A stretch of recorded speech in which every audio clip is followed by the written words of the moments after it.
एक राजा जिसके सिर पर कभी सोने का मुकुट था, आज वही राजा जंगलों में भटक रहा था।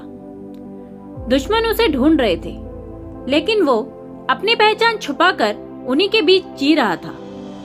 आखिर कौन था वो राजा और क्यों उसे अपनी ही धरती पर गुमनाम बनकर जीना पड़ा?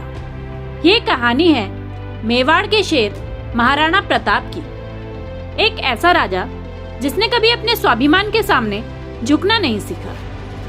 जब कई राजाओं ने अकबर के सामने घुटने टेक दिए, तब महाराणा प्रताप अकेले खड़े थे।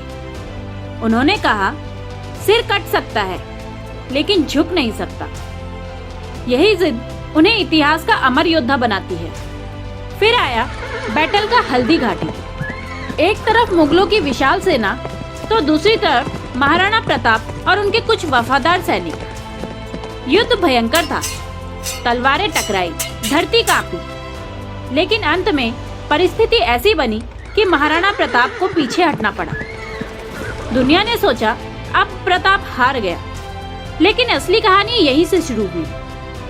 हार के बाद महाराणा प्रताप ने महलों में नहीं, जंगलों में जीवन बिताया। कभी साधु बनकर, कभी आम किसान बनकर, कभी एक साधारण यात्री बनकर। उन्होंने अपनी पहचान छुपा ली, क्योंकि मुगल सेना हर जगह उन्हें ढूंढ रही थी। कहा जाता है कई बार वे दुश्मनों के इतने करीब रहे कि अगर एक शब्द भी गलत बोलते तो पकड़े जाते, लेकिन उन्होंने हार नहीं मानी। उनका परिवार भूखा था। एक दिन उनकी बेटी के हाथ से घास की रोटी भी छीन गई। एक पिता के रूप में महाराणा प्रताप टूट गए। उन्होंने सोचा, क्या मैं सही कर रहा हूँ? लेकिन अगले ही पल उन्हें याद आया, अगर मैं झुक गया तो आने वाले पीढ़ियां गुलाब मच जाएगी। और फिर उन्होंने खुद को संभाला। धीरे धीरे उन्होंने अपनी सेना दोबारा बनाई, छोटे छोटे युद्ध जीते और फिर मेवाड़ का बड़ा हिस्सा वापस जीत लिया। दुश्मन हैरान थे, जिस राजा को हम खत्म समझ बैठे वो तो पहले से ज्यादा ताकतवर लौट आया।